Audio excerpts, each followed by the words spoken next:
Hey guys, Drifter here. Today I'm going to be sharing with you gameplay from and offering you my opinions on the Black Ops 6 X Warzone integration. This is the big update that not only brings the Black Ops 6 weapons into Warzone, but also Omni Movement, which we're going to talk quite a lot about. It includes the new map Area 99 that you're going to get to see a lot of gameplay of, all the new perks, the new inventory system, lots and lots of stuff, a complete overhaul to Warzone. And on the topic of overhauls, you might notice this is one of a few videos on my channel that has a 1440p option, and that's going to be the standard moving forward because AMD partnered with Call of Duty to send me a brand new AMD Ryzen 7 9800X3D, which I immediately slapped into my brand new Beast computer, and it runs fantastically. So thank you guys for that. And my initial impressions of the Warzone integration were very positive. I overall had a great time playing and streaming and recording. However, after some critical inspection, I did find some significant flaws with this integration that we're definitely going to talk a lot about today. But we're going to start off with the positive. We're going to start off with the things I did like, then we're going to move into the negative. And as always, this video is going to have those chapters down there below if you just want to skip around to certain sections. So in the positive, I really like the new map, Area 99, which is kind of shocking because I've hated every single Resurgence map so far, and I've hated Resurgence in general since it was invented. I just didn't like people landing and dropping on me with automatic weapons. It was very frustrating. It felt like I couldn't hold a zone.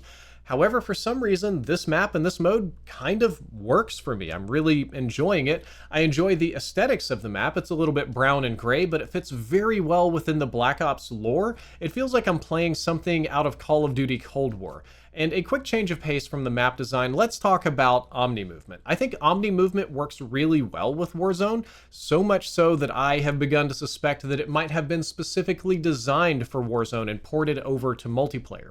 Because Warzone has evolved over the last 5 years from being a relatively slow-paced game to being a movement-dominated shooter, a really fast-paced climb, sprint, slide through the door, double back, dash, all this kind of stuff. And the Omni Movement adds clever animations and more fluidity to the stuff that the Movement God streamers were already doing. It gives them additional abilities. It just kind of makes sense with how people were playing the game at the time.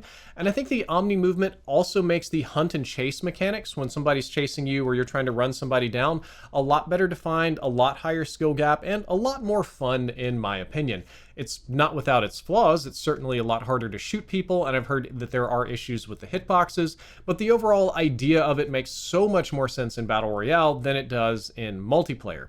But now I want to move back to the map. I feel like I'm playing one of those gigantic ground war maps from Cold War, but in a good way. The map design on Area 99 is impressive to me, especially in regards to its underground density. There are so many buildings that have basements, sub-basements, secret areas, switches, doors, ladders. Almost everywhere you land, instead of going up, you can optionally go deep into the map itself, and you can just use these tunnels to pop up in other buildings and flank people, which is really fun. One of my favorite places is this underground training facility. It's like an entire multiplayer map underground. It's very fun. There's also an area of the map where there's a house that's being suspended by a crane that just floats in the air that's part of Nuketown. That's really cool.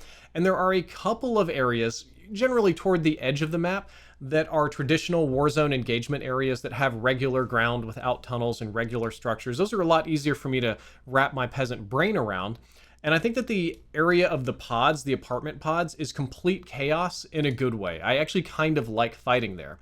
And I feel like this map makes sense for Resurgence in particular. As long as your team can survive the first 5 to 8 minutes of combat, you get to play a really satisfying endgame.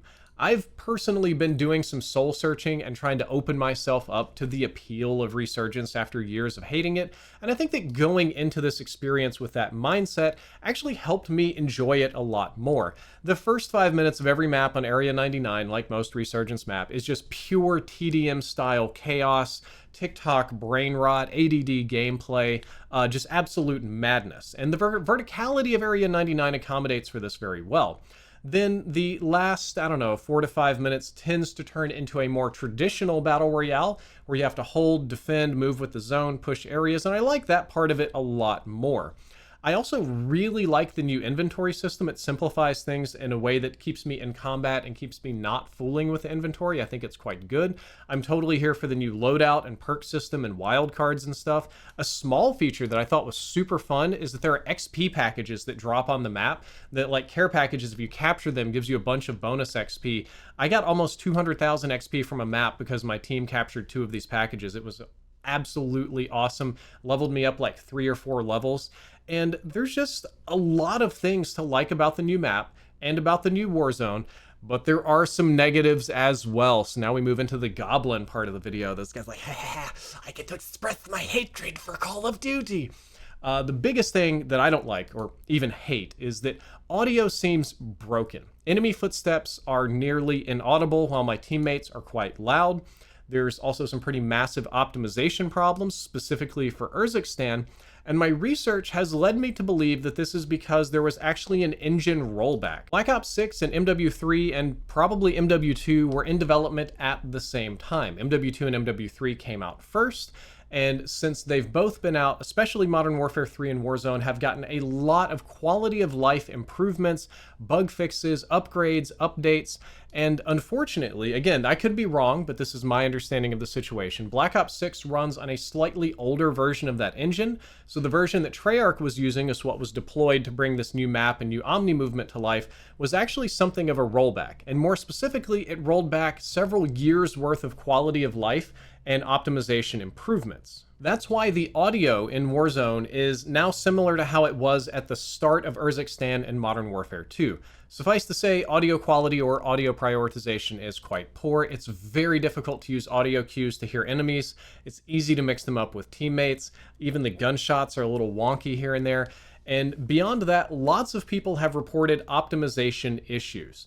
Now, that hasn't bothered me so much because of my new glorious AMD Ryzen 7 has insulated me from experiencing these issues. However, I have seen a lot of people on social media complaining about immediate noticeable FPS drops on PC, and on console, a lot of players have reported not being able to hit 60 FPS or skips or chugs or frame rate issues, and just lots of problems in general.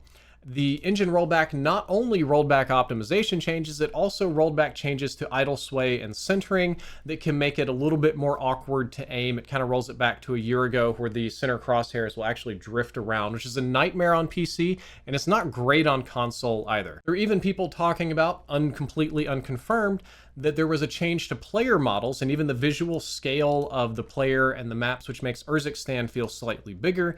Suffice to say, this is not ideal. You don't want to roll back in time and undo all of these quality of life changes because it makes people mad. The upside, though, is that all of these optimizations, bugs, and quality of life changes have already been solved on a slightly different version of the engine. So in theory, it should be relatively easy for Treyarch or some team somewhere in the Activision family of 87 different development studios to port those changes back over to the new Warzone. We already know what the problems are. We already know what the fixes are, at least in the new engine. We should be able to backport some of those to the older engine. So in theory, we should be getting a lot of these optimizations and a lot of these quality of life changes much faster than we did in the Modern Warfare 3 era, or at least I hope that's the case. I could be wrong, but that's my genuine hope. But at least for me and my glorious beast of a computer, I was really happy with Area 99. I did not think that I would like this, and I was pleasantly surprised. Beyond the technical breakdown, which is mostly what we've done here today in this video, I just genuinely had a lot of fun at an emotional level. It's probably the most fun that I've had playing Call of Duty in quite a long time, and I think that's a good thing. It gives me a motivation to keep playing, keep doing things, keep moving forward. On the channel, you might see more Warzone and less multiplayer, just kind of depending on my mood. But yeah, I really liked it, really had a lot of fun. These are my initial impressions about my experience playing the map. I hope you enjoyed this video. I hope you learned something useful. If you did, don't forget to like, favorite, and subscribe. Drifter out.